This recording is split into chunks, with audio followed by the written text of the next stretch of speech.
This meeting of the Oak Park City Council is called to order. Please stand for the pledge.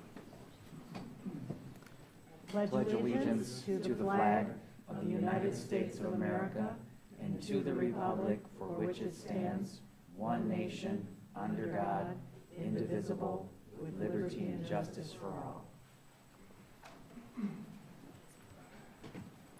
all. City Clerk Ed Norris, please call the roll. Mayor McClellan. Here. Mayor Pro Tem Burns. Here. Councilmember Speech. Here. Councilmember Radner. Here. Councilmember Rich. Here. Okay, everyone's here. Next is the consent agenda. This is a list of items that are presented as a single item without approval, for approval without discussion. Any council member can ask for one of these items to be dropped and considered as a separate item. Item A, regular council meeting minutes of July 5th, 2017. B, Planning Commission meeting minutes of June 12th. C, Retirement Board meeting minutes of May 24th. D, Beautification Advisory Commission meeting minutes of May 16th. E, Payment Application Number 5 final to Macomb Pipeline and Utility Company for the 2015 Water Main Replacement Project M609 for the amount of $5,000. F, change order number 1 in the amount of $27,351.87 and payment application number 2 in the amount of $131,579.19 to Rotondo Construction Corporation for the 2016-17 miscellaneous concrete project M644. G, payment application number 2 for the 2017 water main replacement project M649 to Ailey Construction Company for the amount of $146,043.63. H, payment application number 3 to Florence Cement Company of Shelby Township for the 2017 Granson Avenue Reconstruction Project M650 for the total amount of $439,502.06. I, request to advertise for bids for the 2017 Sewer and Catch Basin Cleaning and Television Inspection Project M673. J, request to advertise for bids for 2017-18 Miscellaneous Concrete Project M672. And K, licenses new and renewals as submitted for July 17th, 2017. Was any of these items, anyone want these removed?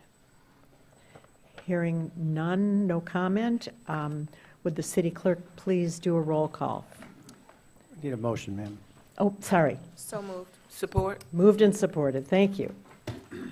Roll call, thanks. Mayor Pro Tem Burns. Yes. Mayor McClellan. Yes. Councilmember Radner. Yes. Councilmember Rich. Yes. Councilmember Speech. Yes. Motion carried. Looks like we skipped approval of the agenda. Motion to approve tonight's agenda. So moved. Support. Moved and supported. All those in favor? Aye. Motion carried. We are in recognition of elected officials, and I see Helene Zach, our Oakland County Commissioner.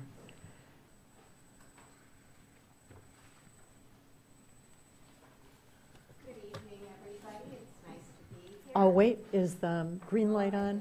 There you go. Good evening, everybody. It's nice to be here. Helene Zach, Oakland County Commissioner for the east part of Oak Park.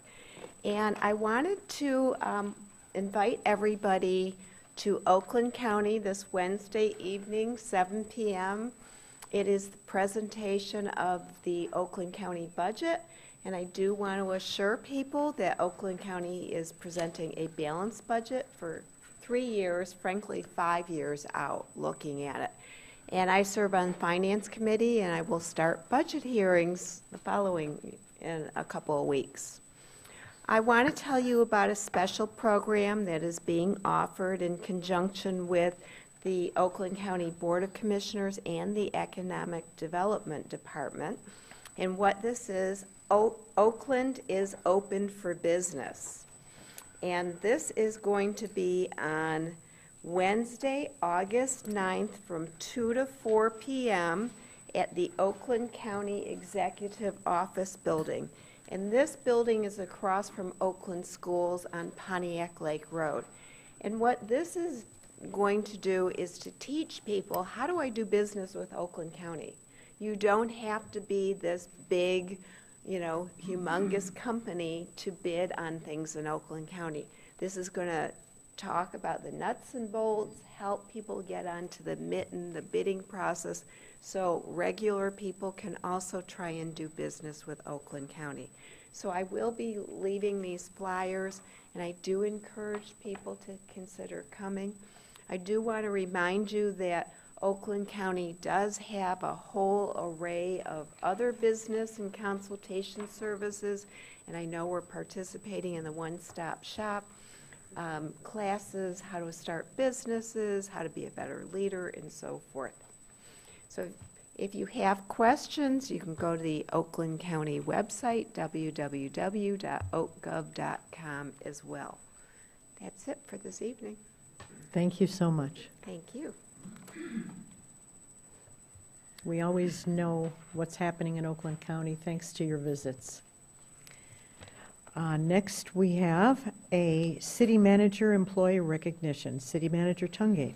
Thank you, Madam Mayor, members of council. I have the honor of recognizing our very own Oak Park resident and our finance director, Sandra Crawford, for this. We do this 6 times a year, and I'm honored to recognize her for a whole bunch of reasons, but primarily because she's a longtime city employee. In fact, she's worked at the city for about 16 years. And most recently, and Commissioner Zach just mentioned the county's budget process is coming to a close here pretty quickly. Ours came to a close back in May, and what a lot of people don't know about the city's budget process is it begins at the end of February for us and then ends in May. So for that time period, it is a little bit stressful. And Director Crawford guides the city through that process and did a wonderful job. And she's new to her current position, relatively new to her current position, but has been at the city for 16 years. She also serves as the city's liaison to the employee retirement systems, both the general system and the public safety system. She oversees accounting, purchasing, treasury, water and sewer, billing and collections, as I mentioned, the budget, and then, of course, the CAFR, and that's the city's comprehensive annual financial report that we do every single year. She has payroll, multitude of other functions, and staff that she oversees, and I'm just so proud of her and honored to be able to recognize her tonight. And if she'd like to say a few words, you're more than welcome to come up to the podium, or if I embarrassed you enough. With that said, then, I would like to ask city council members to join me for a photo.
Next is a highlight.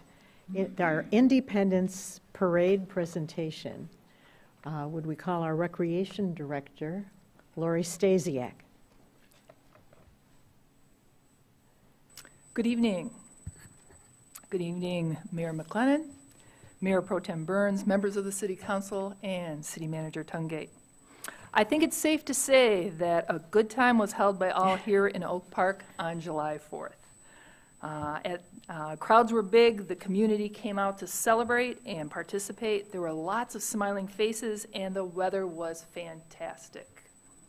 At this time, I want to bring up to the podium a few members of our Independence Day Commission who assisted with the planning and implementation of both the parade and Fun Fest.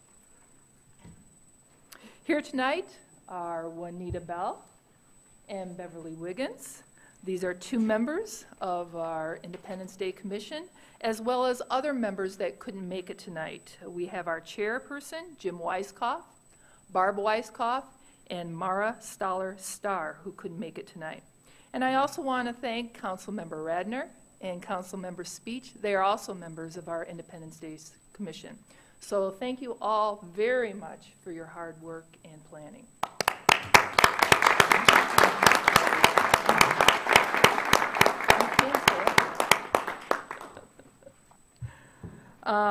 The first event of the day was our Mayor's 5K run. Now, this year it was redesigned and it became an accurate 5K course. We doubled our entries from last year with over 50 participants. Medals were given out in 6 different age groups, from 19 and under to 60 and over. Our mayor fired the starting gun and handed out the medals at the end, where racers enjoyed healthy snacks and drinks along with many photo opportunities. You'll probably recognize a couple of our members of our city council, as well as City Manager Tungate and Assistant City Manager Kevin Yee also participated in the race. A tradition on the July 4th is the Oak Park Youth Assistant Pancake Breakfast, which was very well attended. They provided fabulous pancake and sausage breakfast that was their fundraiser for their organization, as well as many of their community projects.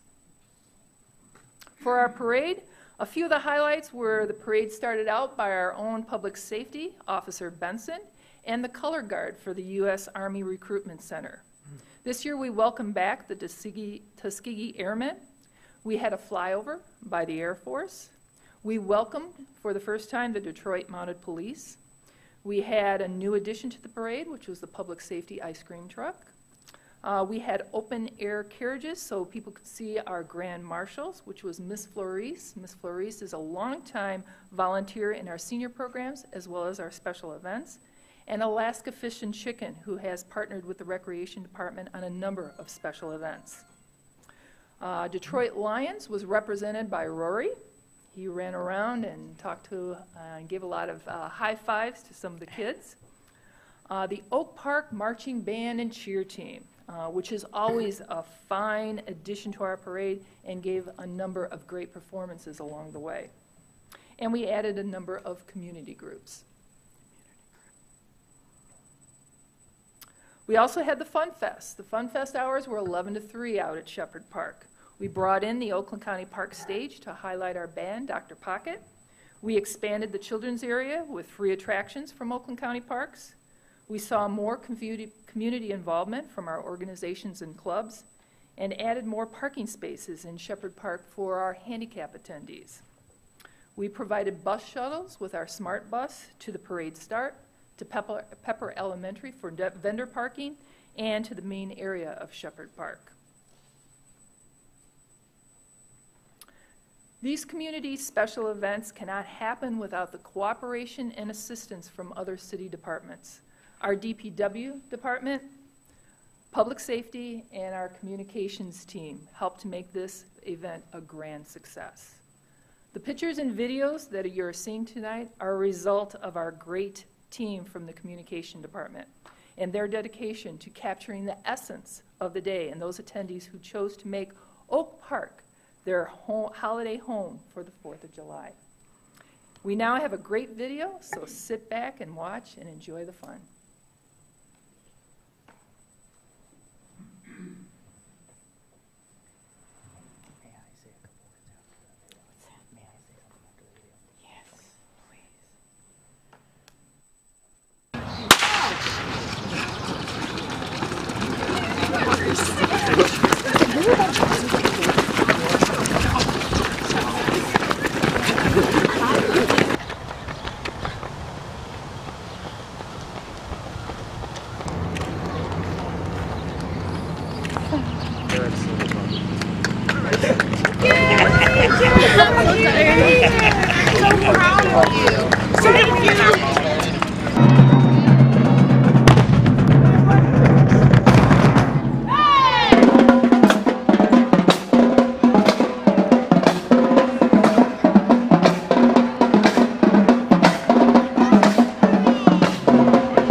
Enjoy yourselves the rest of the day, and go Oak Park!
Events.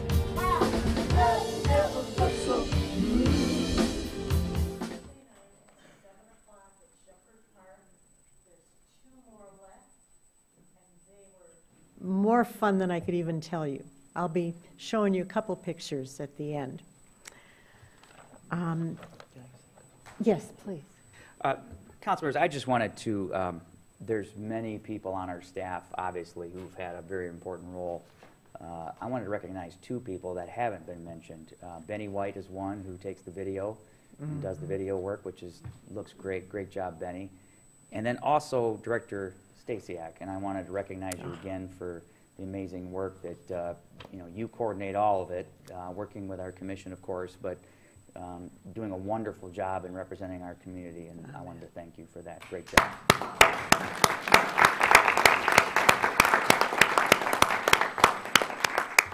Thank you. Next, we are talking about a slightly less exciting item, the 2017 summer tax bill presentation, something that we need to know about. We will defer to City Manager Tungate to introduce our presenter. Thank you, Madam Mayor. I'd like to ask our Deputy Finance Director, Jamin Winters, to join me at the podium. I don't know if you want to bring our Finance Director with you, but you're welcome to do so. Just wanted to set this up. Many of our residents and business owners, many, if not all, are receiving their summer tax bill or should have received their summer tax bill.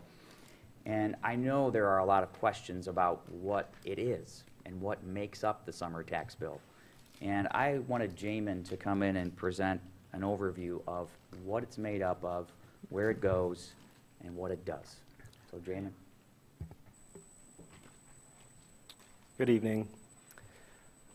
I do have a presentation, actually, that once Benny has it up on the screen, we can proceed. But it's, as Mayor McLennan mentioned, this will not be as entertaining as the previous presentation. But all right, so this is a mock-up of the property tax bills that went out last week or 2 weeks ago, as they go out every July 1. And they are color-coded, so in the summer you receive a green bill, and in the winter you would receive a blue bill. If you are escrowed through your mortgage company, you actually receive a copy similar to this. However, it is red, and it says on it that you are escrowed, and please do not pay this statement because you would have a duplicate payment on your tax bill. But as you can see, I will zoom in a little bit, and in the later slides there are zoomed in areas as well, so don't try and focus too hard on the tiny font. But as you can see, this particular bill is pretty straightforward. It will list the property itself and then who the taxpayer is, the parcel number, which this is again a mock-up, so I've made up 1, 2, 3, 4, 5 Main Street, which obviously does not exist in Oak Park, just for, so I wasn't singling anybody out, I just made up a generic one. But the calculations are correct. And you can see there's quite a few items over in this area. Let me bring up my laser pointer, but of course, unzoom. Let's go back in. In the right-hand area where it says admin fee up towards the top, below those are all the different millages that are levied. Now, I'll go into slightly how we calculate those and, of course, where all that money goes and why we're collecting it and ultimately why your bill may increase or decrease each year. So going back to just a few other items that we had on here, of course, the tax bill is payable without penalty through the end of August, and so that gives you a good 2 months to pay. After the end of August, there is a 4% penalty that's added, and that's actually per our code. The summer bill in Oak Park is significantly larger than the winter bill. It is 97% of the annual property taxes. So in this example, where the summer bill is $1,800, as you can see in the bottom right-hand corner, the winter bill would actually be around $55 to $60. So that is a little different than some townships in the area because they actually would levy 50 and 50, a split bill. And so new homeowners can be quite shocked when they get a summer property tax bill and it's this large. Because they think that they're going to get a winter bill of similar size, but that's not the case. So let me proceed on to the next slide. And on this one, I've tried to color code things. I like colors, so I've used, I think, aqua and pink in this one, or teal and pink maybe.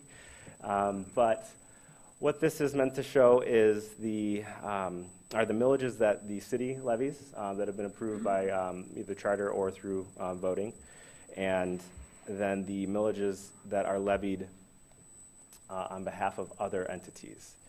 And so you can see we have our city operating millage, public safety, Public Act 345, public safety retirement funding, city recreation, library, city solid waste, and city debt. And then, unfortunately, the software that we use limits the number of characters that I can have as a description. So that's why I've had to condense things down and use some of these abbreviations that might not make sense to everyone, but I've tried my best. So OPSD would mean Oak Park School District. And now, living in Oak Park, you can actually be in one of 3 school districts. There's Oak Park School District, there's Ferndale School District, and there's also Berkeley School District. And so for the purposes of this presentation, I've simply used Oak Park Schools just because it's City of Oak Park. You can see there are actually 3 millages for Oak Park School District. There's an operating, which this property is exempt from, which has to do with your principal residence exemption. That's part of the General Property Tax Act and Proposal A from 1994. So they do not have to pay for the school operating millage. However, they still have to pay for Oak Park Public Schools sinking millage and debt millage, which are levied for purposes of, say, increasing real property or infrastructure, and also for, say, technology. So there are differences between them, but we won't really get into that right now. There's also the county operating millage, the community college millage, and Oakland Schools, which is the intermediate school district, and then, of course, the state education tax millage, which is part of the school aid fund. So you can see about half of the millages on the bill actually stay with the city. Half of them are we're billing on behalf of other entities. And that's really to keep the costs down for the taxpayer so that you're not getting multiple bills from multiple entities and getting confused, or being confused even more because you're receiving, say, 6 tax bills instead of 1. So we'll move on to the next slide.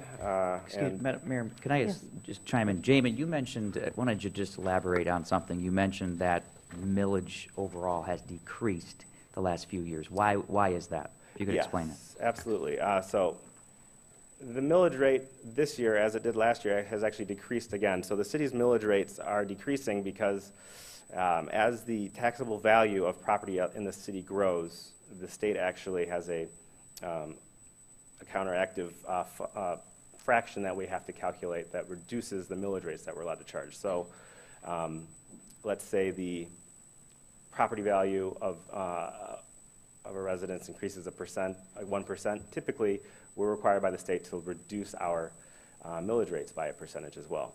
So really the only growth in the city actually comes from growth and from new property buildings or new construction.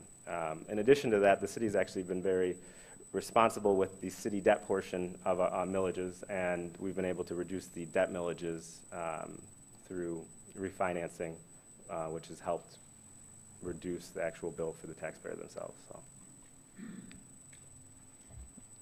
Madam Mayor, if I could just elaborate on it. And let me put that in English here a second. Refinancing. So in 2013 and in 2016, we took 2 street bonds that our voters had authorized us to bond for. This is not traditional debt the way you would think about traditional debt. It's voter debt that is debt serviced directly by the millage that you saw a moment ago. And we refinanced those bonds that were, I think one was at 4.5% and one was over 5%. And we got a 2% interest rate for the remaining amortization of one of those bond issues, and then we got 4% for the other. When we did that, we saved over $2 million to the taxpayer over the remaining, several years, I think 10 years left in the full amortization of those bonds. So that's almost $2 million that our residents will not have to pay simply because we refinance that debt. And we will continue to do that as much as we possibly can in every situation where we can. Excellent. And to put some numbers behind how much we've actually reduced it over the last 2 years, we've actually been able to shave off 1.4372 mils, which I know that really doesn't mean much, but we'll go on the next slide. Actually, I'll explain what a mill is and how that actually impacts your bill. So on this, I again use a lot of colors. On this one, I tried to keep the calculation pretty straightforward. You can see that we do have, as I've described here, 1 mil is equal to $1 of property tax per $1,000 of taxable value of your particular property. So if the taxable value is $30,000, what's the house worth? Well, that's a good question. Generally. $30,000 is the taxable value. However, because of Proposal A, I guess is the best way to say it,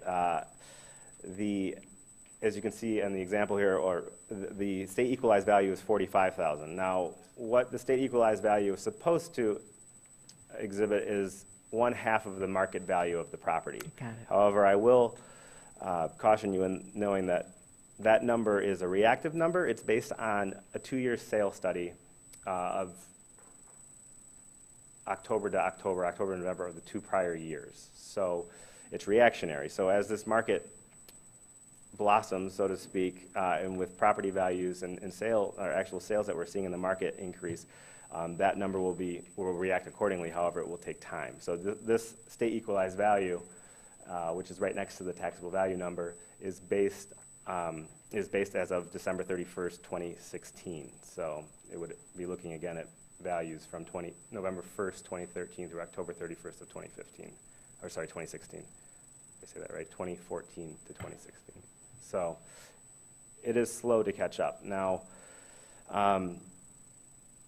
some people will ask, okay, so that means my property is worth $90,000. That's how much I should ask for in the market. And my response to that is always, you could ask for that. However, I think you should evaluate and work with a realtor to see exactly how much they feel property is worth in the market. Because, again, this is reactionary. So you would take that $30,000 mark, and you would multiply that by however many mills are being levied for each tax heading. So in this particular case, let me zoom in so we can see a little bit better here. You would take the 30,000, multiply it by 17.2382, and then divide by 1,000, and that will give you the $517.14. And now obviously there's quite a few millages here, and again, we went through them before. Not all of them stay with the city, but because accountants like to be exact, they actually will multiply all these out individually rather than by the total amount, and then we'll round down because that's what the state law says we need to do, and then we add them all together. And so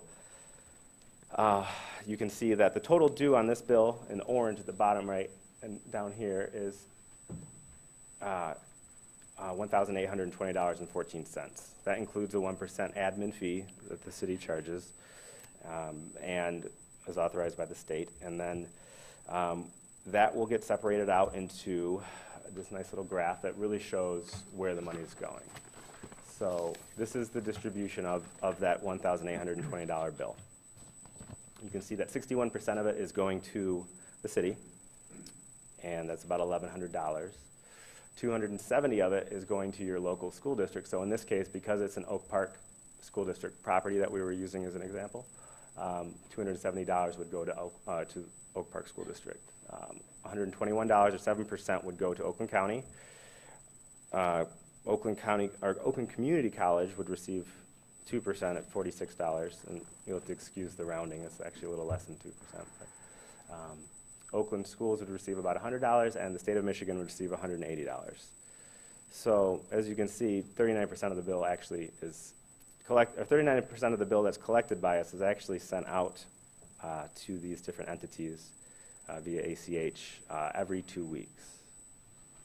So it can be kind of confusing to the new homeowner or to people who haven't looked at their property tax bills, because they think that all of the money that they are paying to the city stays with the city, when in reality it's not that way. Now, the portion that does stay with the city, we use that to fund many things. Of course, some of it is specifically for recreation and solid waste and for public safety. However, the city operating piece, which is the largest piece of it, as we saw on the previous slide, it was $517 right there, would actually be used as the main, that is the portion of the general fund that would be budgeted through that time frame that we talked about earlier, February through May, determining how that is best utilized by the city to provide the best services possible. So with that, if we have any questions now, or we can wait till the end, whatever the mayor would prefer. Okay. Does anyone have a question specifically about the tax bill? Okay, if you would come up and state your question and then sit down and our expert will answer your question.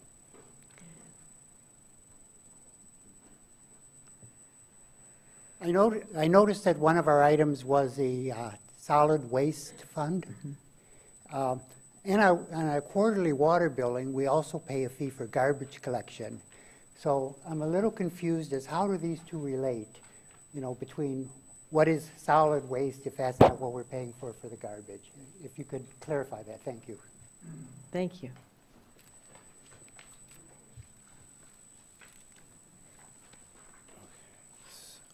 So you are correct in that there is a solid waste millage. It is, let's see here, 2.4163 mils, and then there's actually an override, a voter override, which I won't really get into the details of that right now. But what that means is we are limited by the state in Public Act 298 as to how much or how many mills we are allowed to charge. Now, those particular, which is around 3 mills. If those 3 mills cannot cover the expenditures that we have in solid waste fund, then there needs to be alternate funding, and that's really something that we're going to touch on in our later presentation. And those rates are determined; they're reviewed annually during the budget process, and those numbers are numbers that we did not. I believe we did not increase them the year prior. However, this year there was a small increase. So. It's not something that we like to increase each year. However, if, again, the expenditures are not met, then we do need to evaluate those numbers. So, is that sufficient? Well, what exactly is solid waste? How is that different from garbage? Solid waste is garbage. It is rubbish and refuse. And Sandra is actually going to bring up, go ahead. Actually, yes, he is correct that it is garbage. It's the collection and disposal and recycling of the city's garbage and refuse. So that we tax on the tax bill as well as on the quarterly, we charge a set fee for that, on your water bill to cover the cost. Okay, thank you. You're welcome. Thank you so much for your presentation. Sorry we made you follow the parade. Oh, yeah, no worries. Tough act to follow. I though. feel that the next one will be even more fun. So. Yeah. Thank you. We have another presentation. Wait. Is there another question? Mayor Pro Tem. No, I don't have a question. I just want to make sure that you got the correct understanding, because that was one of my questions. And from what I understand, one fund is set by the state at a certain level. Once that fund reaches its level, it can't go any higher, so we have to create another fund, which is the difference between the solid waste fund and the garbage fund. Madam Mayor, let me take a shot. That is generally, In layman's terms. the so it's- Public Act limits us, as Jamin mentioned, to up to 3 mills. And there aren't many communities around here who haven't, in fact, done that to help offset the cost, because solid waste pickup is not free. Let's be honest, it's not free.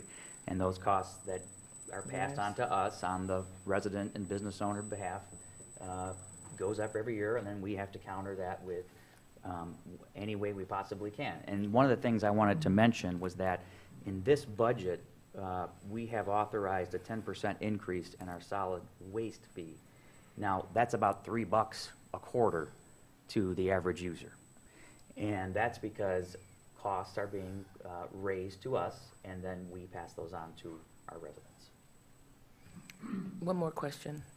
Can you explain what the Oak Park Sinking Fund is for our audience and those that are watching from home, please? For the school district. Yes, so the Oak Park School District Sinking Fund is a millage that we levy on behalf of Oak Park School District.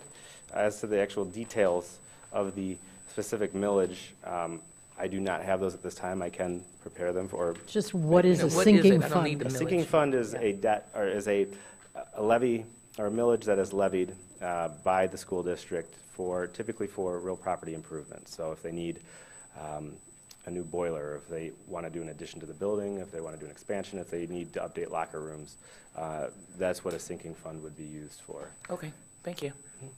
Set aside for capital projects. Thank you. I got it. All right. Our next item is another informational study. Yes, please. Was there another question? Please come up so that we can hear the question, and then we'll get. Do you mind doing it at the microphone so the people at home can hear?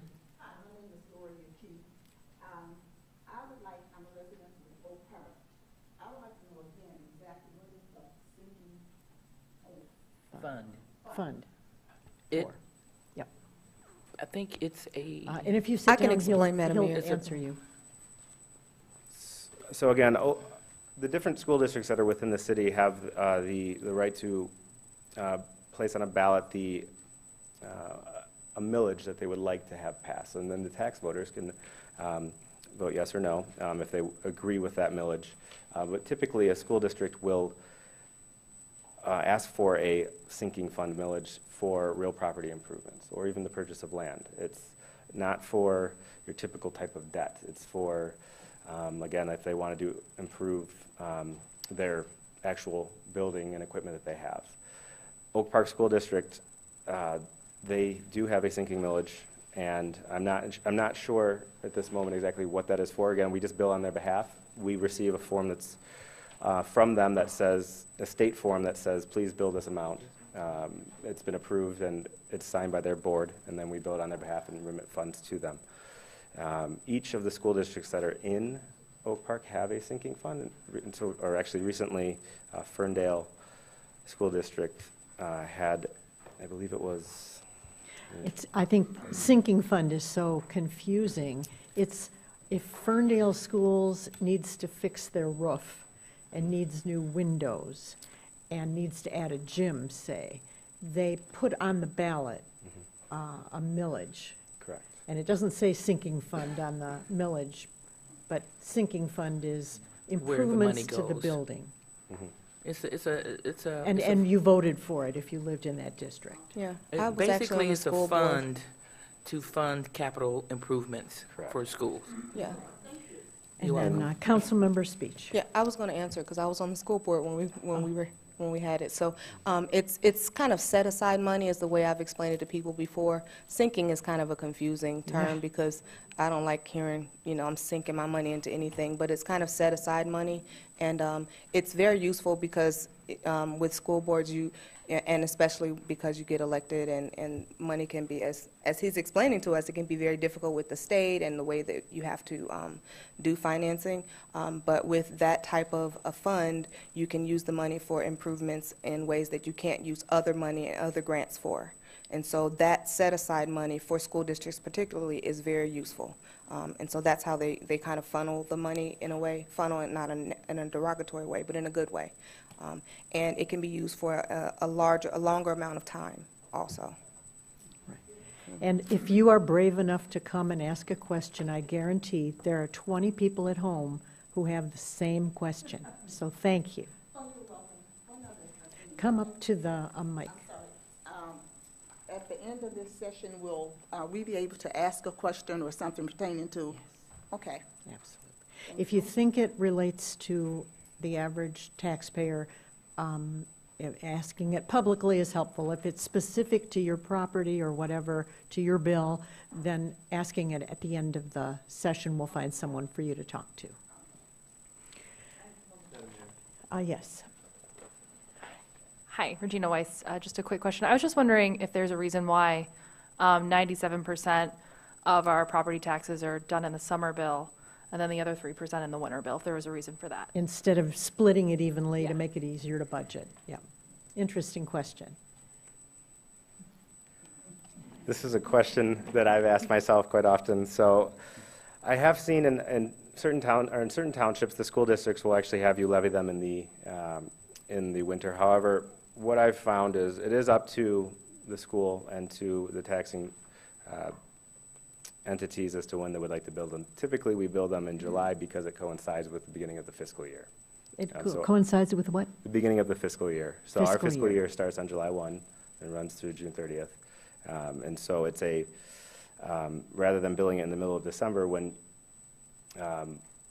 you would have already liked to have started capital improvement projects or other types of improvements to the city or services, you get the cash up front, and that way you can be sure that you're going to have the funding to be able to do those projects and services. So it helps the city, it doesn't help you budget. Right. Thank you. If you come up with other questions later,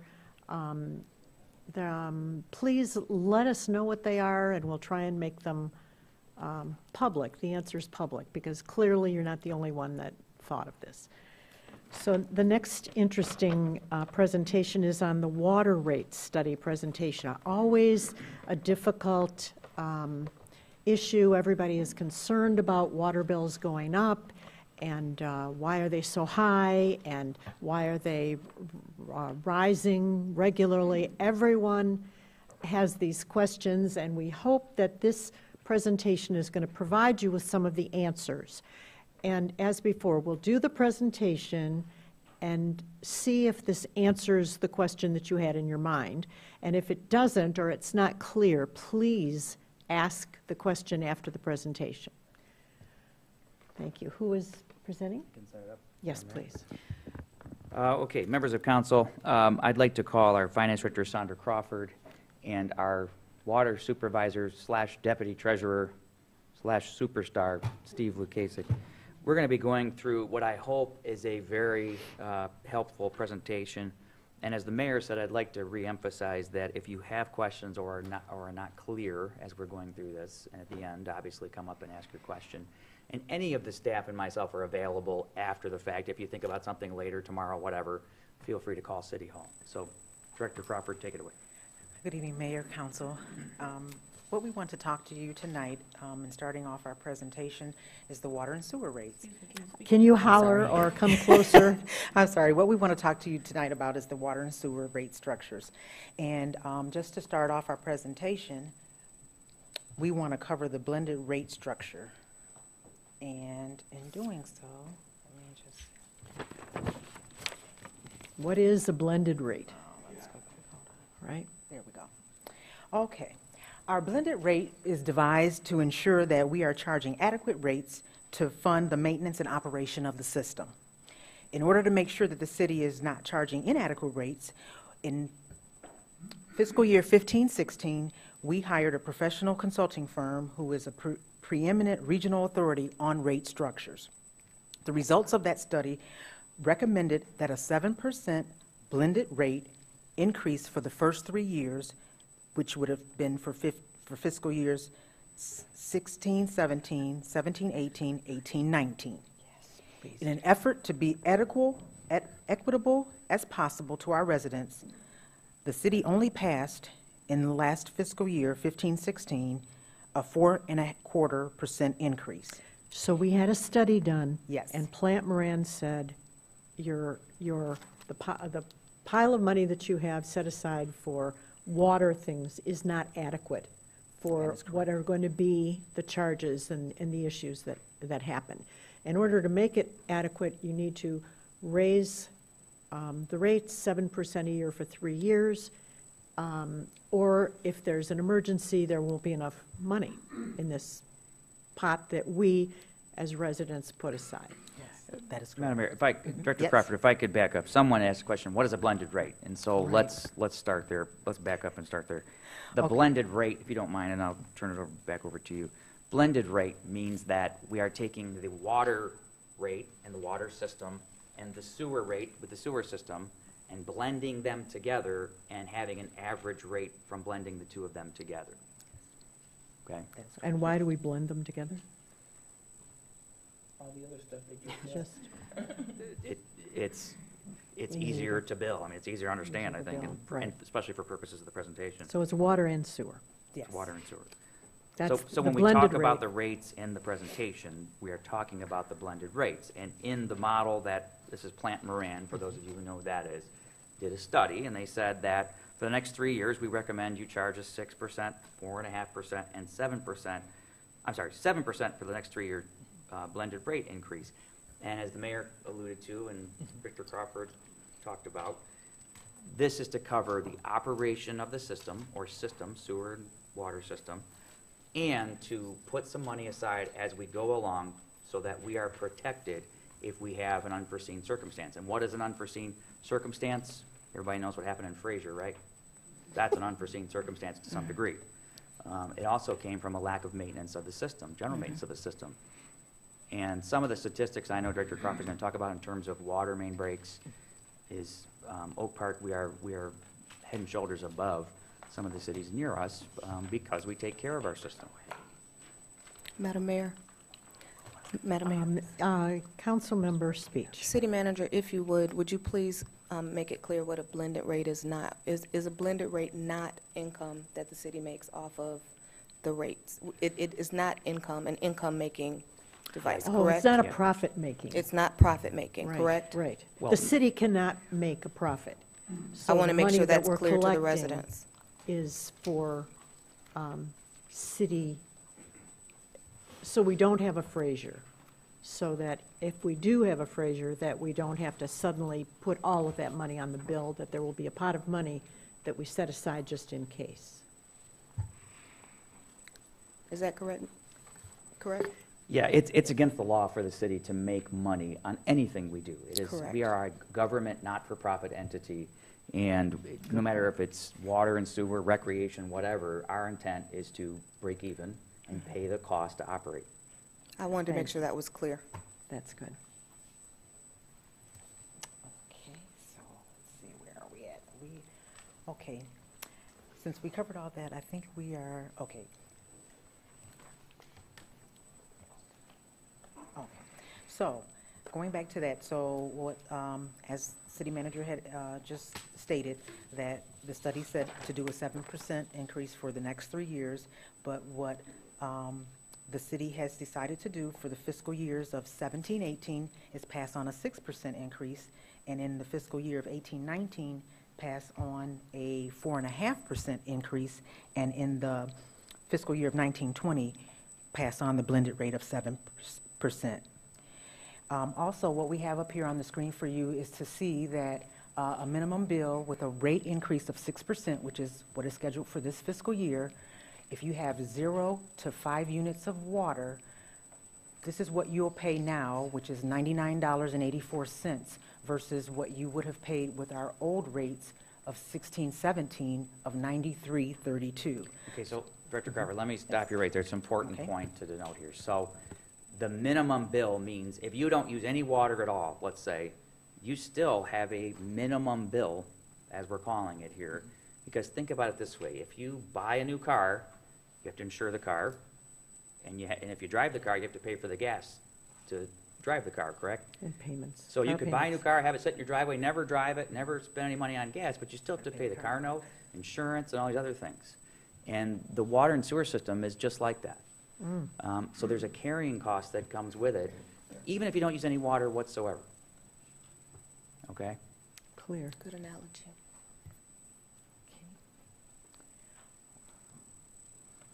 Okay, our next slide, what comprises your rates? As City Manager Pancake had talked about earlier, the cost of administration, capital improvements, maintenance for our system, any What might be a capital improvement, City Manager Tungate?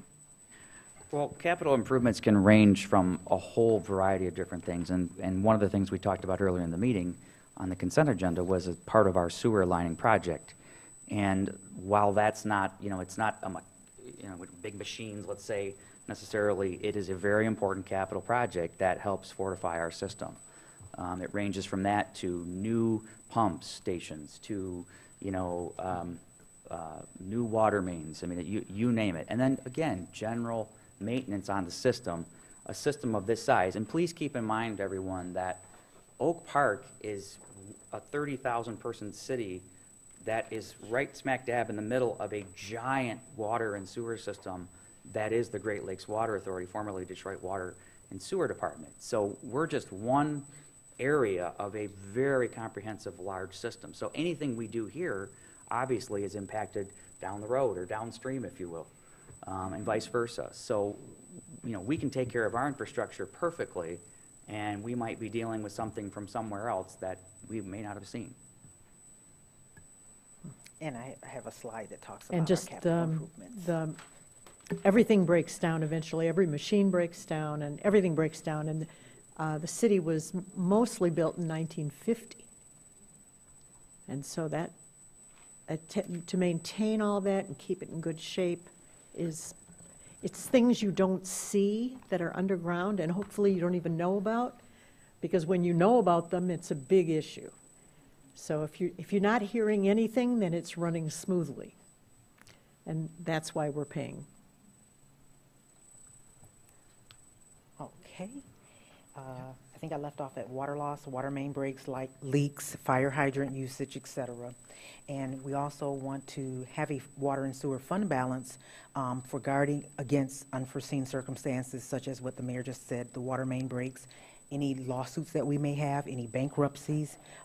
Also, what goes into figuring out the water rates is our water usage and consumption, annual rate increases that we get passed on from the Great Lakes Water Authority and by Oakland County for our sewage disposal. Also, our cost to, for debt service for our portion of the bonds for the Coon Drain project, which was mandated by a court order. And then also the solid and waste and garbage and rubbish fee, which we kind of talked about earlier with the taxes. That wasn't covered by that 3% For the capped. solid waste tax, yes, Right. that is correct. Because the costs go up, but 3% stays the same. It's like your grocery goes up, but your grocery bill goes up, but your take-home pay doesn't. Okay. Our next slide talks about how the water and sewer blended rate is in comparison with some of the local cities around us. And as you can see that we're not the only community that passes on rate increases, but we are in the middle. And these are based on a comparison that was done for 2016 water and sewer rates. I asked about why are some of them so low, and some of them have deferred maintenance.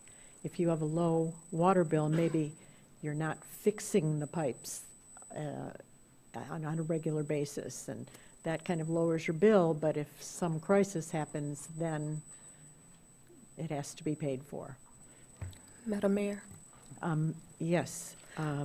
Council member speech. Yeah, I know for the audience's benefit, they may not be able to see some of the communities that you mentioned, but I just wanted to point out some of them, because our community, as the city manager mentioned, we have 30,000, but some of these communities are smaller than ours, and their rates are higher. Yes.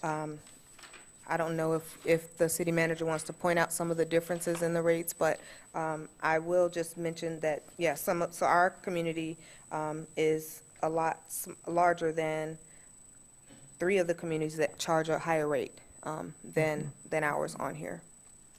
Right. I just wanted to point that out. Madam Mayor, that's actually a good point, and if I can...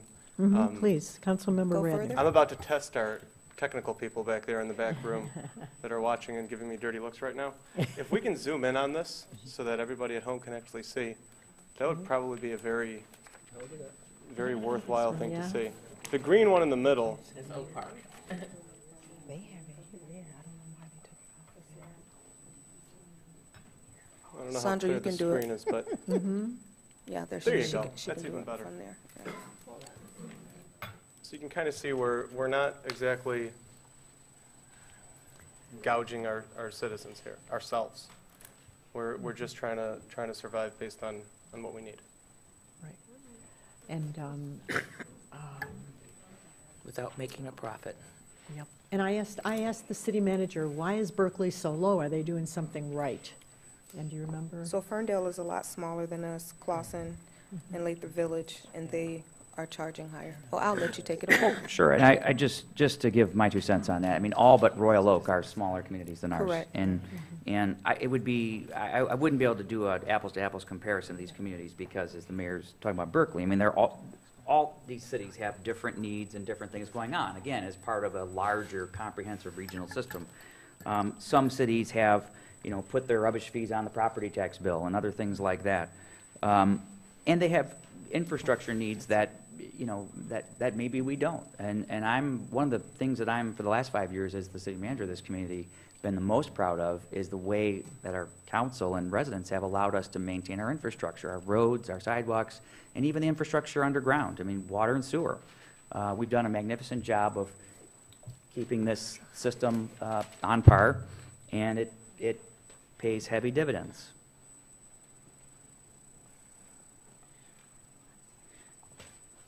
Oh, class action lawsuit. All right, thank you. Okay. So, go ahead with the presentation. Next, I want Okay. to talk about our capital improvement projects that we have, that the city has planned. Sorry, next I want to talk about the capital improvement projects that the city has planned over the next 6 years. Actually, the mayor started touching on it when we talked about earlier what were capital improvements. And so, for the next 6 years, in water main maintenance and replacement, we are projected to spend $4.93 million in maintaining our water system. And then we're also looking to spend over the next 6 years for machinery and equipment, $352,250. And then for building and property upkeep and repair, $9,250. And then one of another bigger costs is the sewer lining repairs, $3 million. And then concrete repair to a tune of $825,000. So you're looking at, over the next 6 years, to maintain our infrastructure, we're looking to spend $9.1 million.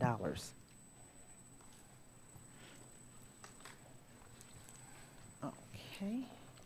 And the next slide says, well, why are these capital improvement projects important? One of the things is to prevent catastrophic system failures. And as we all have been watching on the news and seeing what happened to the city of Fraser, you know, if you can use, you know, $1 or $2 million here to improve and keep things operating, as opposed to maybe spending anywhere to $78 million to $100 million to fix it, I think it's being cost effective and correct and being feasible with So the we're city funds. spending $9 million, and this one incident in Fraser cost $100 million to fix. And our total budget is 9. So we're investing. We're being proactive. Absolutely. Our next slide also discusses why it's important to have a fund balance in the water system. By reinvesting in our infrastructure, the city is doing what we can to safeguard against system failures. Again, we're trying to maintain it, but there could be, even in maintaining, water breaks and catastrophic events are still possible. So it is critical that we have a fund balance to safeguard us from these unforeseen circumstances. So basically, you still do all you can, but then there may be an unforeseen circumstance that may happen. Next, I'm going to turn it over to Steve, and he's going to tell you on the next few slides of how we can bring down your cost at home, and then what the city is doing to help you manage your costs. Evening, everyone. This is one of the questions we get a lot at the water department, is how can we bring our water bill down? And unfortunately, our answer always has to be, you have to use less water. A lot of times we hear, well, I'm already using the least amount of water that I can. So people would like to ask for tips on things that they can do to decrease their bill, decrease their water usage. One of the things that we, of course, see that's most costly and will produce the highest bills for residents is a running toilet. A lot of people will call in and say, my toilet's not running, I don't hear it running. We'll send a technician out. The technician will find that there is a toilet running, and the bills can get very high, like to a level of $3,000 for a running toilet for a 3-month period. So one of the things that we like to do is just draw your attention to things that can be costing you more money that you're not even aware of. A dripping faucet, a running toilet, shorten your shower times, turn off your faucet when you're brushing your teeth. These are all little things, but if you take it over a 3-month period, if you have 4 people in your house, you could be reducing your bill a lot more than you realize by taking those few steps. There's also, at the city website, if you go to the water department on the city website, there's also more things on there that can help you that will give you hints on how to save more water and thus lower your bill. Another thing that you can do is you can keep track of your own water usage. A lot of people don't have the knowledge of how to read a meter themselves. You can get that information on our city website also, or you can call us and we can explain it to you. By looking at your meter, you'll know how much your water you're using. You can actually calculate your bill for yourself before we even send it to you, because we can give you what your read dates are going to be for your meter, for your water bill. And not only that, but your water meter itself has a leak detector right on it. And we can walk you through the steps as to how to look at your meter, how to find out if your meter can tell you if you possibly have something leaking in your house or not without you even knowing it. Also, another important thing is that you do have most meters have shut-off valves on them. It's important to make sure shut-off valves are continuously working for you, because say for instance in the middle of the night you have a water break, a pipe break in your house and it starts flooding.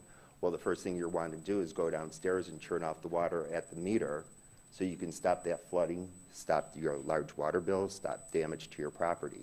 So you want to make sure that those are in working order and know how to turn them on and off. And again, if there's anything that you're not really knowledgeable in how to do or need more information on, you can just call the water department and we can even send a technician out to help walk you through these things. Actually, one other thing that's not on here that we're actually also doing in the water department now that we've gotten into a new software system a few years ago is that we have the ability to run a report that tells us whose water usage is increasing.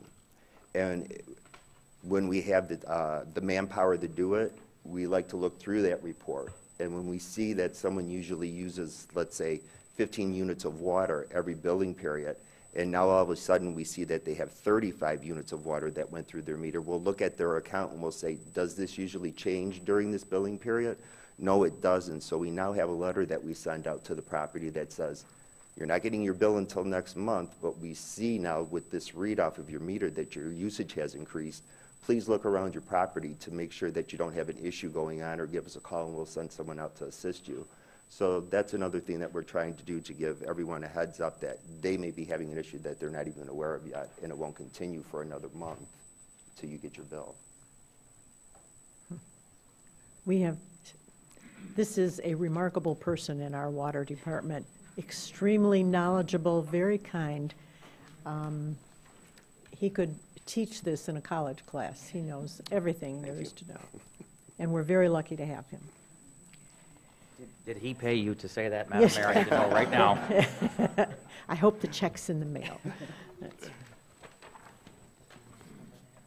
Sure. Okay, and another portion is what is the city doing to help you manage your costs?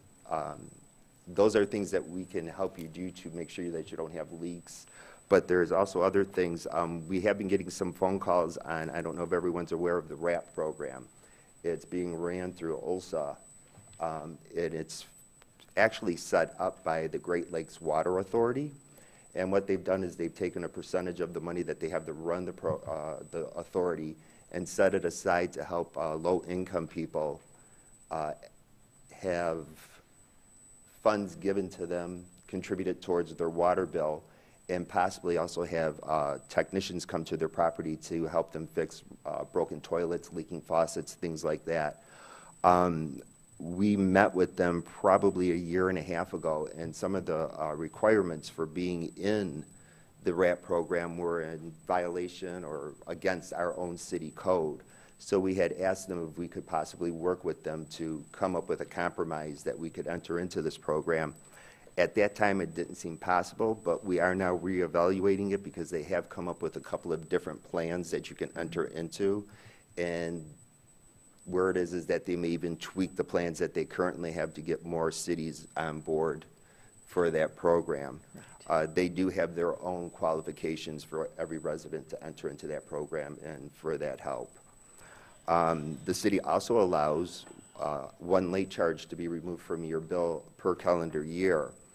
Every time you go past a due date, there is a penalty that's added to the account based on your balance on your account. But if you do get a penalty, you always have the right to call in, and we can write that up for you and remove it from your account before your next bill is issued. The city also offers payment plans. If your balance is large enough that it could lead to a shutoff for your water, we do have a plan that you can enter into It's a down payment, 5 monthly payments on the rest of it. So if you're ever in that situation, that's something that you can call the water department, and we can walk you through your account to see if you actually need that plan or not. We have a lot of people who call and say, oh, you know, I always forget, it's a 3-month bill, you know, and it came in, I don't have the money to pay it, and, you know, I'm really upset because, you know, now I have this bill that I have to pay and I'm going to get a penalty on it, et cetera. So a lot of things that we'll tell people is that even though you don't have a bill, they say, well, I can't budget for it because it's not monthly. Even though you don't have that bill from us, we have people who have budgeted and found that, you know, I get a $150 water bill every 3 months, and they send us $50 a month prepayment on that bill. We create a credit on your account, so when your bill comes out and it's actually $150, you have a previous balance of a credit of $100, and you're actually getting a bill for $50. So if you relatively have the same bill all the time, you can sort of figure out that budget for yourself if you want to put it into monthly. We even have people who send us payments weekly. So however you'd want to prepay on that bill, we can add that to your account, and that will reduce the actual amount of the bill that you receive, not your entire cost of your bill, but the amount that you'll owe by your due date. Again, you can always call our department for someone to come out to your residence if you don't know how to read your meter. If you think you may have a leak, we have someone that will come out. We call it a reread and check for leaks. It's a free service from the city. A lot of people find it very valuable. A lot of people don't believe they have leaks, and we'll get a technician out there and they realize that there is something wrong. So it's very helpful. The only thing to remember is that the technicians that we send to your house, they are not allowed to fix anything that they find or try any type of repair.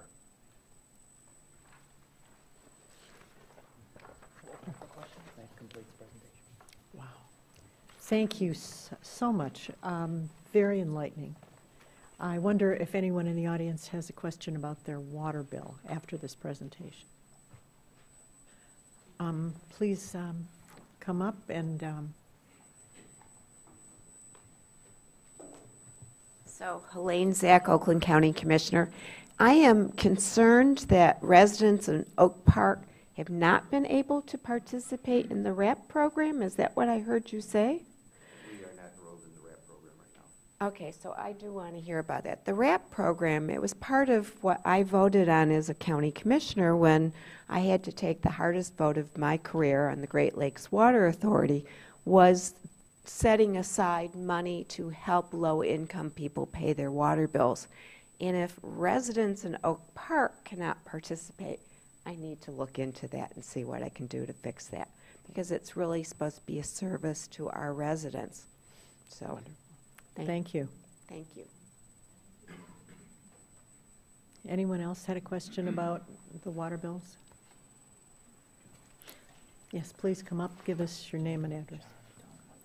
Madam Mayor, while he's coming, I just want to ask Mr. Lukasik, is it, I want to be clear about, just for the commissioner and also for myself, can residents themselves go to the Great Lakes Water Authority and apply for the RAP program, but the city just isn't admitted into the program yet, or is it one and the same? The city has to enter into the RAP program before they will help the citizens. Okay, so it's all one and the same. Okay, Yes. got you. Thank you. Now, that being said, I would also like to say that the City of Oak Park Water Department, we do work with other organizations on a daily basis too, and we do have the names and telephone numbers of those organizations when someone calls us and says, I don't have the money to pay my water bill, it's going to get shut off, and we do direct them to those organizations. And some of them act very quickly on behalf of the residents and are able to help them, and sometimes with our help too, to get their water turned back on. So there are organizations that we have reached out to besides the RAP program that we are currently working with if anyone does need any assistance. Okay, thank you. I was curious just about it wanted to because add of the... that, just for clarification, the city of Oak Park is not entered into the RAP program solely because it is a violation of our code to do so.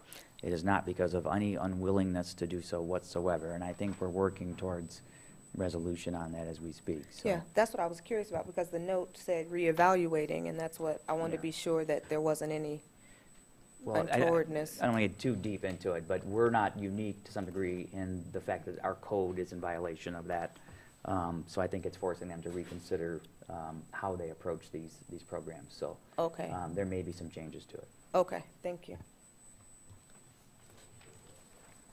Good evening. Kevin Kelly, couple of quick questions. Number one, statistically speaking, what is the average bill on a quarterly basis? We actually don't have an average bill in the city. We have an average amount of water usage per person in a house. The average amount of water used by one person in a house during a 3-month period is roughly 12 units of water. So there's not an average bill because every household is different. You may have 3 people, so your bill would be based on 36 units of water, and then you would multiply those 36 units on the back of the bill. So for purposes, when someone calls the water department, we're always looking at your usage history, because you could use 36 units of water 5 years ago, and it's going to cost you more for those 36 units now. So when someone calls and says, my water bill is continuously going up, we like to look at those units, and we know that 12 is the average for one person in a house. So we always say, how many people do you have in your house? Well, we have 50. Average bill, 5, I'm sorry. We have 5. So your bill would be for about 60 units of water, and if we see you have a bill of 30 units of water, we know that you're doing a good job of, economizing and saving water in your household. So not an average dollar amount, but to answer your question, 12 units of water for a 3-month period per person. Burning the brain. All right. Last question I have is the sewage rate seems to be double of the water usage rate. And I'm just wondering, in terms of infrastructure, what can I do as a homeowner to, I've been here for the last 30 years in Oak Park, and it's always been pretty consistent, I will say that. However, from my standpoint, seems like, I know back in 2011, we had the severe rain, and it caused a lot of flooding. Seems like we kind of, neighbors kind of watched the drains and everything like that to get the floods out of the way. What can I do in terms of lowering my sewage rate, short of not flushing the toilets? I mean, I'm using that in jest, but what can I do? Actually, your sewage rate is based on the amount of water that goes through your meter. The city doesn't have any way to measure the water you're putting into a sewer. So if your bill comes out and you've used 12 units of water and you live by yourself, so you're getting an average bill, your bill is going to take the 12 units of water and it's going to multiply that rate on the back of the bill for sewer and for water by the 12, because we're not counting how much you're putting down the drain. That portion of the bill is also not intended to pay for just sewage. That portion of the bill, is, even though it's called sewer, is paying for the infrastructure of the city. It's helping to pay for water main breaks, maintenance of pumping stations, maintenance of water lines, sewer lines, all those types of things that keeps the city water department running. So that is a common question that we do get, though, is that, how are you counting how much water I'm putting down a drain? We're not. We're just saying, based on your demand on the system, which may be 12 units, your rate is your cost for your water is going to be this much, and your cost for your sewage is going to be this much. Does that explain it a little? So you may as well mostly flush. for infrastructure. I'm sorry. So you may as well flush. Yeah, so flush anyhow. Thank you. Thank you. Hi, I just have a quick question. Will this presentation and perhaps the earlier presentations be available publicly to view, and where would we be able to access that? City manager? That they will be listed on the website. We may make some tweaks to them, but we're going to have them up, and a link will be provided on the city's website. I just want to say I've learned so much from this. I really appreciate it. I'm so glad you told me about the water units and all of that. 'Cause in my building, there's a resident. She's stating that she's going to get a washing machine put in her apartment. That building was built, I think, in 1964, I believe. And I'm just so glad I got this information from, because she would not only be washing her clothes and things like that and taking her baths, she would also be washing her children and her grandchildren stuff, you know, so everybody. And I can just think about how the water bill over there would just go up. I am just so glad that I found this out and learned about this, so thank you.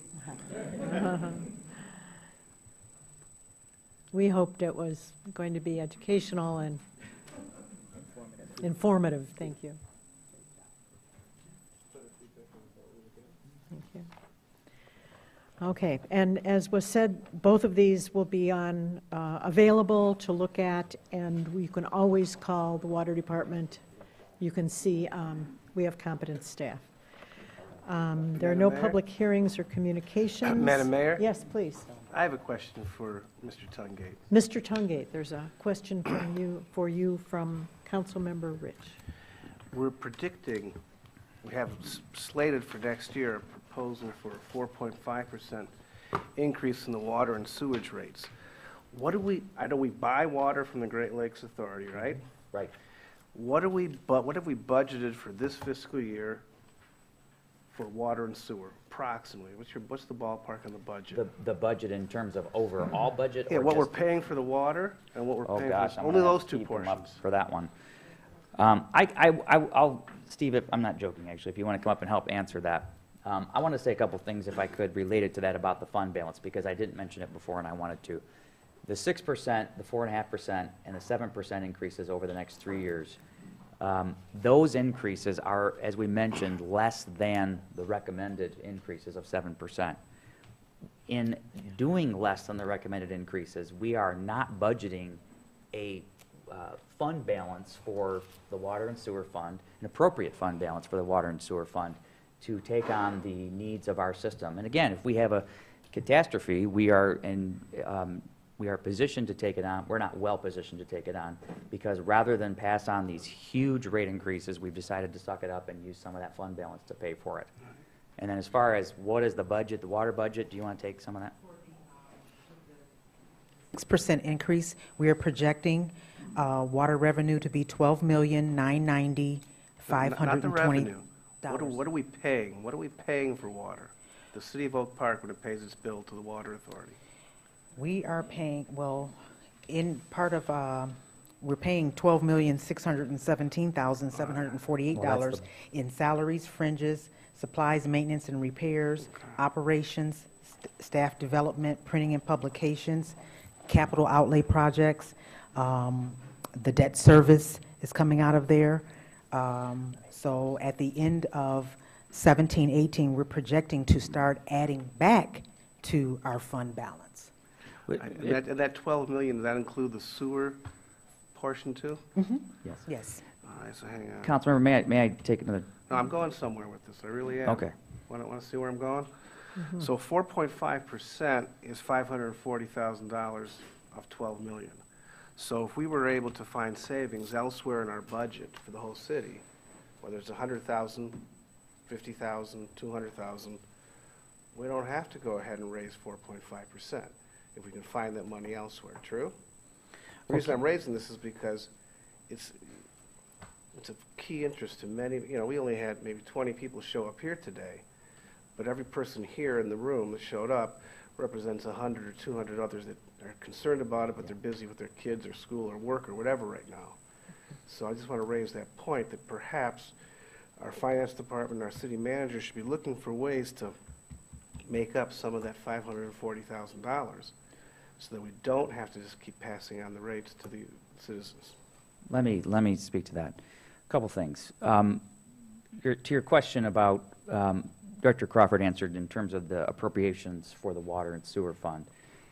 But to your question about what does it cost us, the Great Lakes Water Authority passes on cost increases to us, and before, when it was Detroit Water and Sewer, large cost increases. They're limited now to a ceiling of 4% increases. So we just saw a wholesale water rate to us that increased 4% to the ceiling. Now, to your question about why do we not use money from other funds and whatever That was to, my question. That was not my question, why we take from other funds. My question was, can we look for ways to save money, to save expenditures in other areas that may not be as crucial to our citizens as water and sewer? I was going there, so hold on. The answer to that is absolutely. You can take general fund monies, for example, and use them in the water and sewer fund. Remember, though, that if we were to do that, and if you believe like I do, the city is operating as frugally as it possibly can and still delivering, in my opinion, the best quality public services around, then you would be diminishing the general fund balance. Right now, we have about a $3.5 million general fund balance, and that's about 18% of the city's general fund. So think about that now. That's 18% of the total. So that's a few months' worth of operations if we were to end up back in a 2012 crisis. You know, in 2012, everything went... 2008? 2008 crashed, but in 2012 is when our government had to lay off 32 employees, including 15 public safety officers. We don't want to find ourselves back in that predicament. So what have we done to make sure that we're not going to be back there? We've put away 18% of our general fund balance to guard against that, and we know it's going to happen. It's cyclical. We know it's going to happen. I'm very proud of that. I think, you know, this city council and this city administration, we've worked very hard to protect those monies and make sure that, unlike we were in 2012 when I arrived and the mayor took office and the rest of our council members, that we're guarded against what was easily one of the most catastrophic situations in government when 37% of our revenue was stripped away in the crash. I know it's a long-winded answer, but I hope I answered your question. Councilmember Speech. Yeah. Madam Mayor, I just want to speak to Councilman Rich's comment about the audience members that may be at home, because I certainly understand and can appreciate those people that, the residents that, like myself, don't want to pay, you know, additional fees where we don't have to. We want to save money. Everyone wants to save money. But as the city manager mentioned earlier on in our comments, we are a not-for-profit organization. We're a government. And one of the things that happened in our economy from 2008 on is, you know, the state of Michigan stopped giving money to the local municipalities. And so we do have to run on something. We can't provide the phenomenal services that we provide our citizens. Oak Park won't be Oak Park without the taxes and the service fees that we pay. It just won't happen. We will not be the city that we are, but we absolutely are responsible, fiscally responsible with every single dollar that we have. I mean, that's why we have the budgeting process. That's why Director Crawford got the recognition that she got tonight, is because of how she runs the department that she runs and every dollar that she's been responsible for. And then, of course, we as council and the city manager and other departments, we look over every dollar also. But she's in charge of all of that. I mean, that's what this presentation is about, is to make sure that you all understand it. But certainly every dollar that we have to ask, in addition to what we already have responsibility for, every dollar we have to come to the taxpayer and ask for is something that we think over and agonize over often, because it is an additional dollar coming out of your pocket, our pockets as residents. It's not something that we take in jest. And so anyone sitting at home that couldn't make it tonight, I want to make sure that that's clear and that you understand. I feel that, and it's not something that we take lightly. Thank you. We set?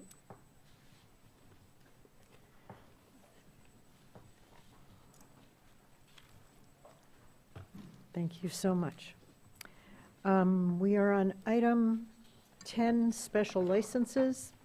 There is a request for special license, special event license, and waiver of fees submitted by Julie and Michael Miller, 24221 Rensselaer, for the annual Rensselaer Block Party to be held August 5th, 2017. Is there a motion to grant this request? So moved. Support. Discussion? All those in favor? Aye. Any opposed? Motion carried. Item 11, accounting reports.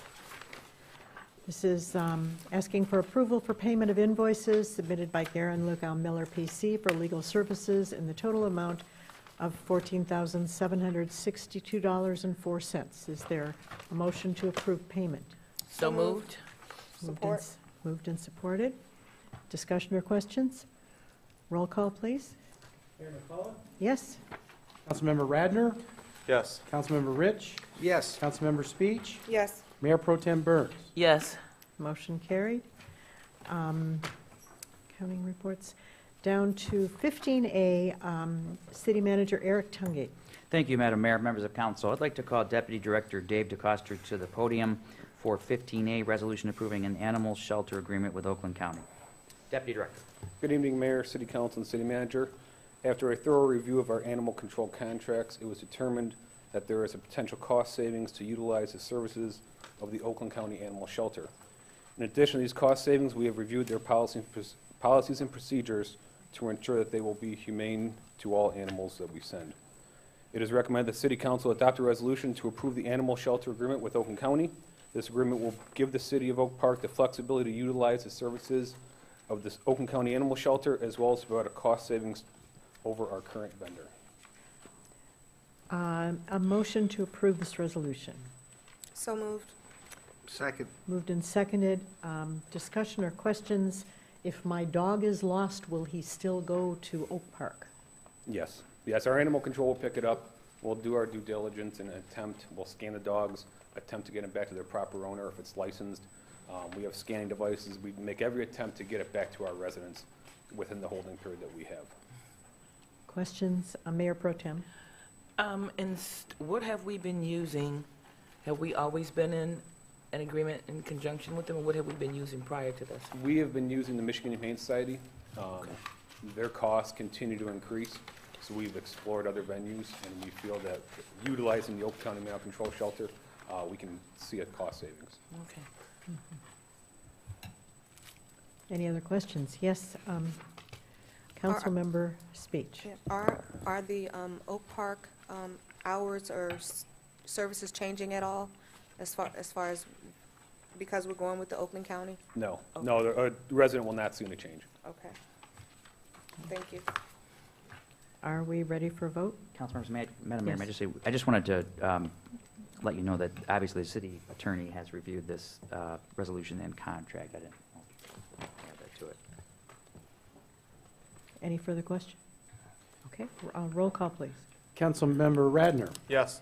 Councilmember Rich? Yep. Councilmember Speech? Yes. Mayor Pro Tem Burns? Yes. Mayor McClellan? Yes, motion carried.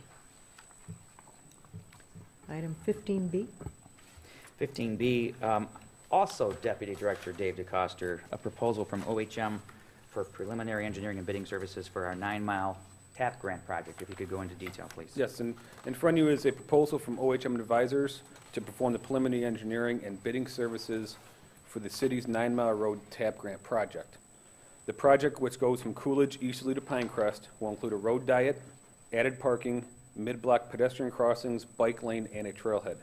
The proposal includes design engineering and bidding document preparation for the project. It is recommended that the proposal for OHM Advisors to perform preliminary engineering and bidding services for the city's 9-mile road TAP grant project be approved for an hourly not-to-exceed fee of $126,000 upon review of the city's attorney's office. The $126,000 not-to-exceed cost, 17% will be reimbursed from the city of Ferndale based on the actual percentage of construction cost, and there is $400,000 budgeted in the major street fund for this expenditure.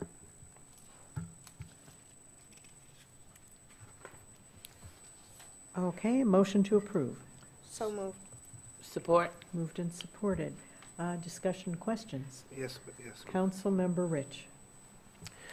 The $400,000 budgeted in the major street fund, and either you or Mr. Tungate can answer, where do the funds for the major street fund come from?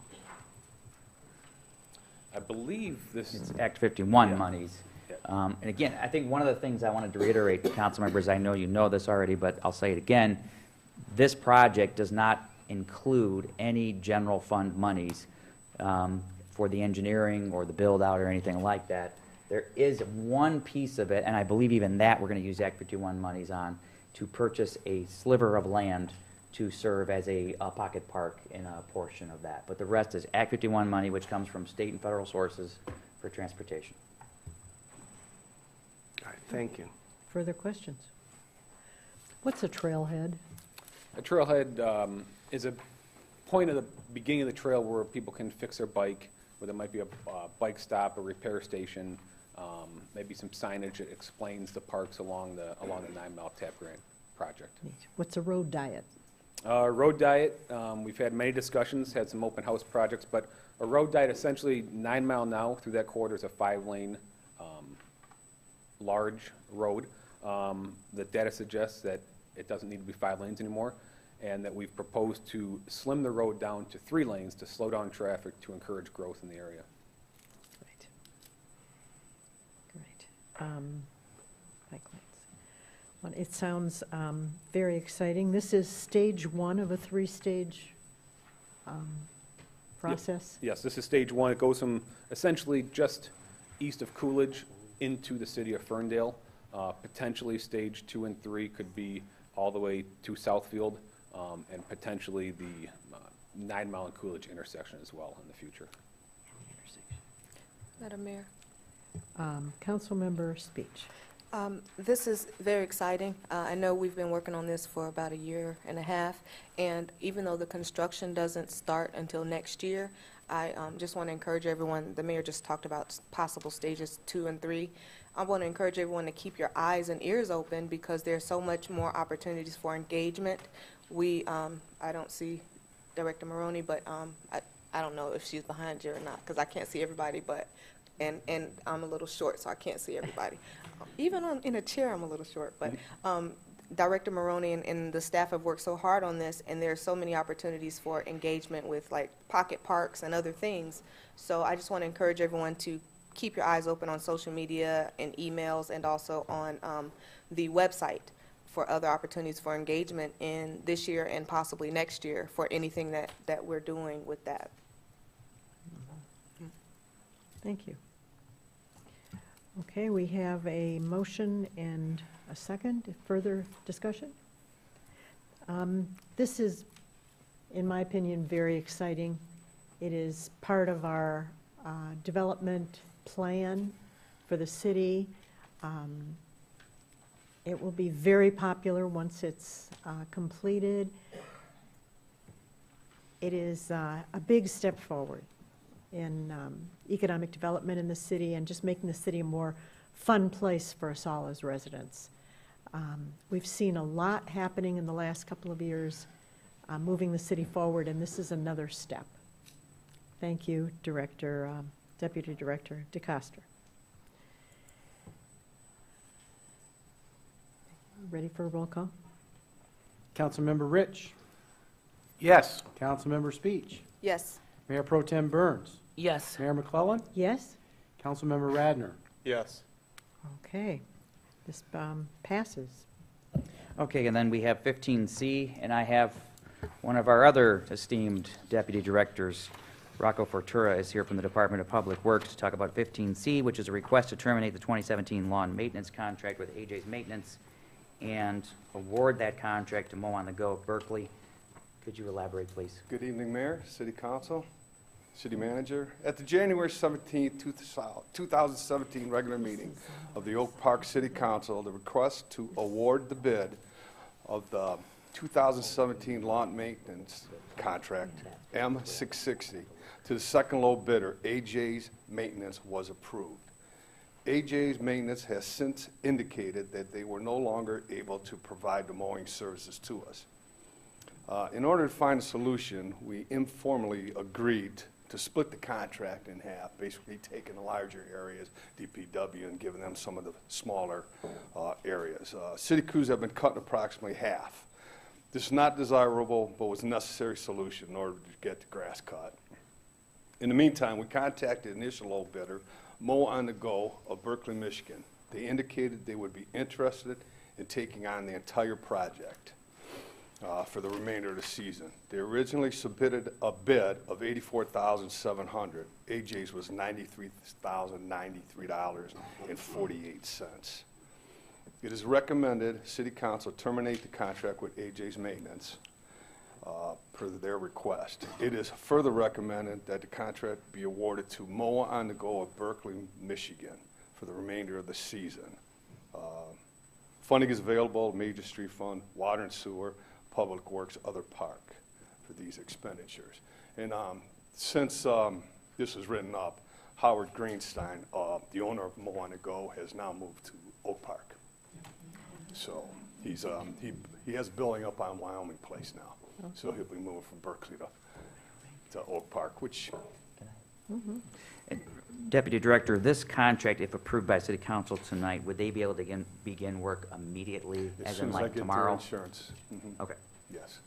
Yeah, we're caught up right now, so yeah, anytime. And we don't have anything else for our crews to do, our own crews, right? Well, we did hire I'm being 5, funny. and now we have 5 mowing. So We have plenty for them to do. Yeah. Lots. So Questions? Yes.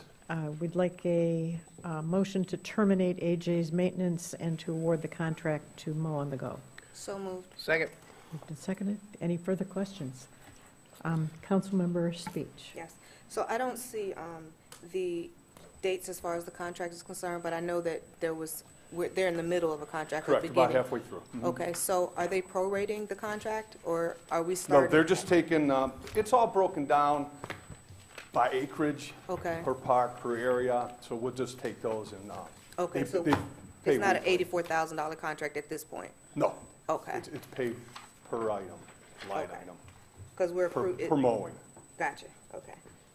Now, this is for weeding and edging and the whole 9 yards. Not the weeding's under landscape Okay. contract, and that was AJ's that are still doing that. But this is for all the large grass cutting areas, which includes also 8 Mile for the MDOT. So AJ's will continue to do the landscaping portion of the previous Yeah, all contract? up front here in city, yeah, in 9 Mile and Coolidge, which they are doing a good job of. Were those 2 separate contracts? Yes. Oh, okay. Yes. We found that we had it all in one before, and a lot of people are good at lawn cutting and not good in landscaping. And the people that are good at landscaping, we just found out they're not good at lawn cutting. Okay. So it's better to split them. Yeah, it is better to split. Okay. Got it. Any further questions? It's hard to not note the irony that Mo on the Go was originally the low bidder. Yeah, I was just and gonna say AJ's that. was supposed to be the more experienced. Yeah, that bid more was put out reliable one. in December, and the recommendations that Mo on the Go gave us, only 3 answered out of the 4, and they were very. I recall something like that. I Yeah. just think it's important to note that sometimes we got to give the young guys a chance. Well, exactly, and since then, since then, they've bought quite a bit of equipment, relocated, and got some very good reviews from them. Okay, That's good. All right. great. Go Millennials. Thank you. Thank you. We're ready to vote. Roll call, please. Councilmember Speech. Yes. Mayor Pro Tem Burns. Yes. Mayor McClellan. Yes? Councilmember Radner. Yes. Councilmember Rich. Yes. Motion carried. Madam Mayor, members of council, that completes the city manager report for this evening. Thank you. And if we haven't worn you out with the other calls to the audience, if anyone still has something to say, there is a chance for you now. Please come up, give us your name and address. And I live at 13333 West 9 Mile. A little louder. I live at 13333 West 9 Mile. That's apartment 107. You know, I've listened to you all speak about the improvements here in Oak Park, how beautiful you want the city to be. Last year, we ran back and forth to court for this West 9 Mile Condominium Association. Constantly for almost a year, we were running back and forth. We were told by the judge and other people, we're going to help you all. We want to make your residents a place that's safe to live. We want to make your residents a place that's beautiful. We want you all to do this. We have done everything possible. We've gotten a new parking lot paved and everything. We got violations after violations on different things. And the residents there, we took care of those violations. I have a problem now because I've been over to the municipal building. I've been over there about 3 times in 3 weeks. The last time this Inspector Sean Hairston, he came out. He didn't speak to me, but to the other residents that he spoke to, he told them that there was nothing can be done about this. We've got violations. What is the complaint? There's a owner that lives there. She doesn't live there. She's had her place there for many, many years. She has not lived there for 4 years that I know of, because I've been there for 4 years. But yet and still... You got to go to the mic. Yeah, I got to speak in the microphone. Yet and still, the inspector has told us, because she's the owner, there is nothing can be done about it. Now, right now, I'm in the process of writing a letter. I intend to send a copy of this letter to the mayor. I'm so glad that I met you again tonight. And the reason I was like, I remember I introduced myself, I thought you were new. I'm saying, where did this come up, a new mayor? You're the mayor that I wanted to see, because I know that you love this city. I know that. I've seen you at Master Hogan's, the karate, the things that you've said about the kids. I know you're concerned about this city. But to tell me as much money as I've paid out of my pocket, and not just me, other residents, that there is nothing can be done about that because she owns the place. I think it's disgraceful to me. I have called for this inspector to call me 3 times. I have not heard from him.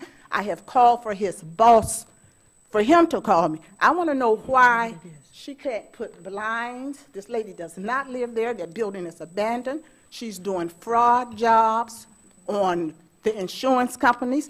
She comes in every now and then through the back door. I don't know whether she's coming in there running water. Can you speak to Deputy Director DeCoster?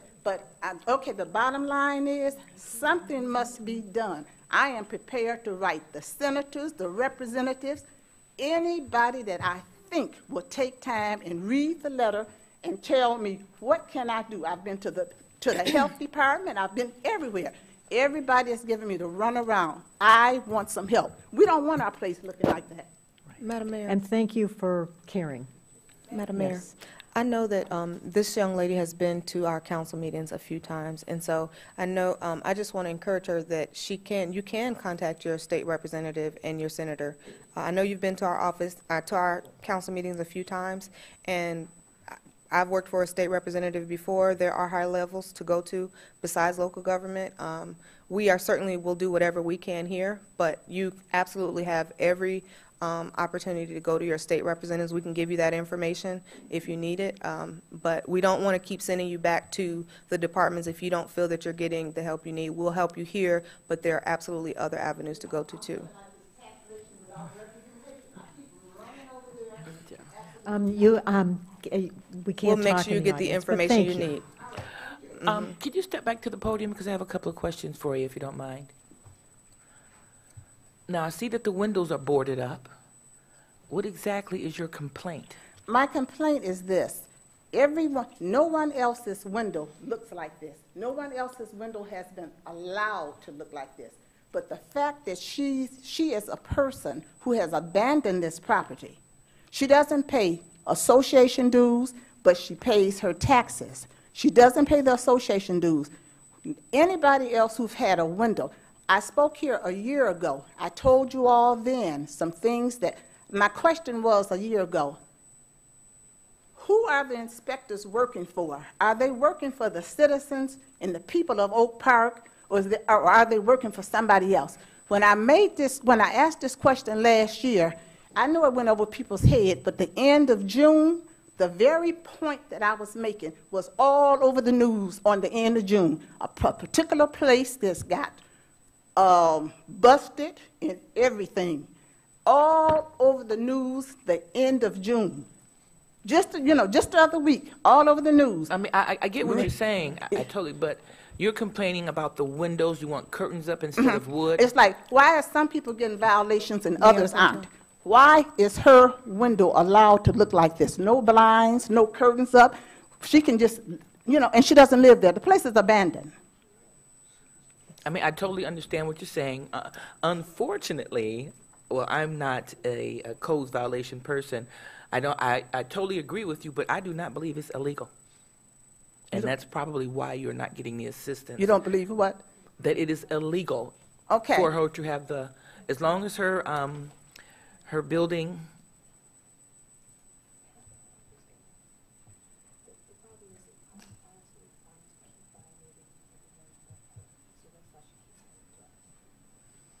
Okay. Yep, City Manager Tunke.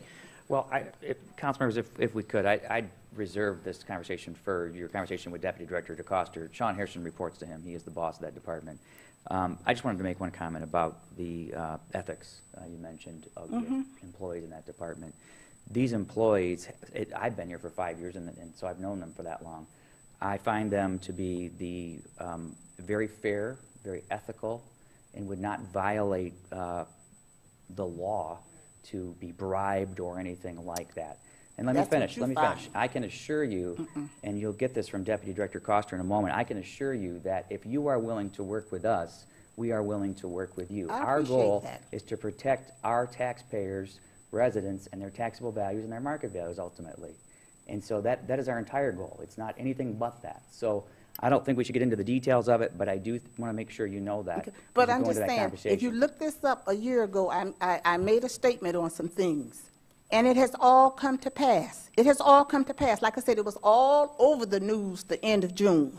It was all over the news. I'm just saying, the inspectors, somebody needs to do better. That's what I'm saying. Ms. Keith? Thank you. Thank you very much. Definitely make sure we get your information. The other, something that I noticed was that there are certain things that code inspectors are allowed to ticket for, and others they're not. Like there was a driveway that was broken up so badly it was all just stones, and I thought, why can't they do anything about that? That's not one of the things that they are allowed to ticket for. So please talk to Deputy Director DeCoster about it, and thank you for coming. Madam Mayor? Anybody else? Madam Mayor? Yes. I do want to also offer this. You know, there are so many, you know, everyone that knows a rule. You know, we all know rules. There's rules and guidelines to everything, and we probably know people that know how to get around those rules and guidelines. And so, you know, as the city manager mentioned, I do as well stand behind every employee that we have here at the city, but there are people that know how to get around every ordinance and rule that we have here at the city. I mean, we have our rules and guidelines posted for everybody in the world to see online. And so I don't want to accuse anybody, any tenant or any landlord of doing anything, you know, that's improper, but the fact is we know people that do that. Right, but we do have standards here at the city, and we make sure that our employees abide by those. And so I remember you, and I remember you coming, and I remember following up and making sure that we and the city manager followed up. And that's how when you came up, I said, I remember you. So I can with much certainty say that was followed up. But I encourage you to take the steps that you need to with everything else, as far as with the state and everything else, to make sure that you as a resident and as a taxpayer are getting the attention you need for your concerns going forward. It's partly an apartment building and partly a condo. It's a little strange. We can't have discussion in the audience, but thank you. Anybody else? I just have Okay. I'm sorry. Yes? I'm sorry, just one more question. Have you spoken with her directly? No, the only time I've been able to even say anything. Can we discuss Madam this? Mayor, point of order. Yeah, This is point of order. Is this the time for calls to please the stop. audience, or is this the time We'll for discuss discussion this of a later. It's resolution, or not what? an issue of general concern. Yes, It's a but it's not time for specific, us to discuss it. a specific item. So if there's no other audience member wishing to speak, I think we asked Benny to find us some pictures of some more fun things that have been happening in the city. This was a group called A Little Bit of Class, Classic Car Club, met Sunday in Shepherd Park, and a lot of our residents are members, and some, they're kind of mixed up. This one was from the concert. the ones that are Thursday night in July at 7 o'clock. And this lady was in the group called Persuasion, and she got us all persuaded because she is just darling. Hold that, Benny. She said that there's been one very sexy guy that she's had her eye on throughout the whole concert, and she wanted to come down and sing him a love song. And so all the guys in the audience kind of stood up a little farther, you know, stood up a little taller, and she came down and found an older guy, older gentleman, who was in a wheelchair and sang him the love song. And it was just darling. Here's a gentleman and his granddaughter who came to the classic car event at the park. Too cute for words. That was another fun event. Here's a lady who came to the concert and said she is so glad to see Oak Park is coming back. And for the long-term residents, they know just what that means. The energy and the excitement and the community events that are happening through our recreation department are just inspiring. And at the concerts, we highlighted our new blue recycling bins. Thank you. I was struggling for the word. At the park.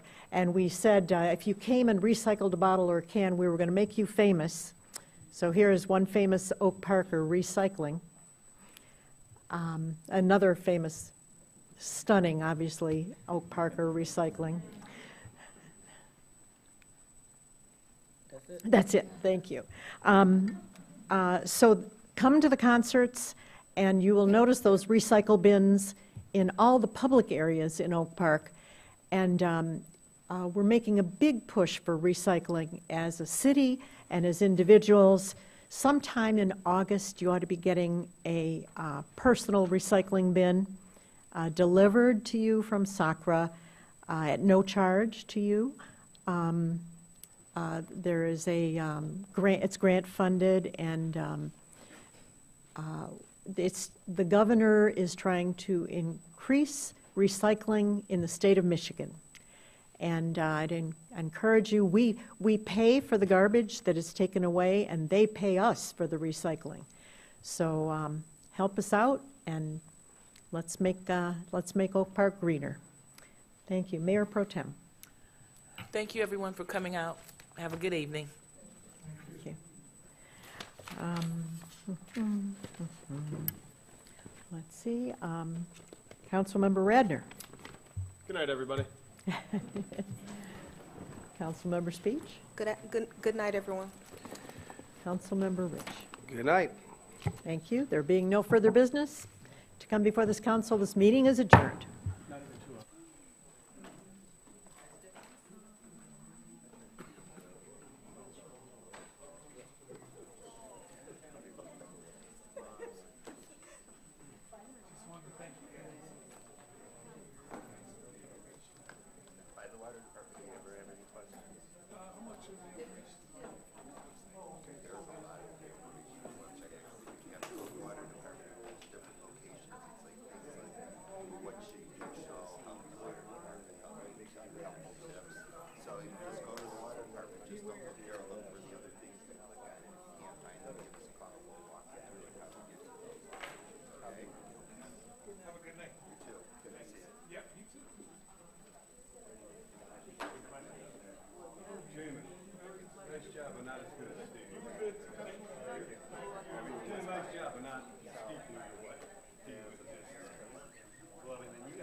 I just wondered whatever happened to this disposition of it. As far as I know, it has not been stopped. As far as I know, citizens in the city will receive letters from the attorney who is heading that process.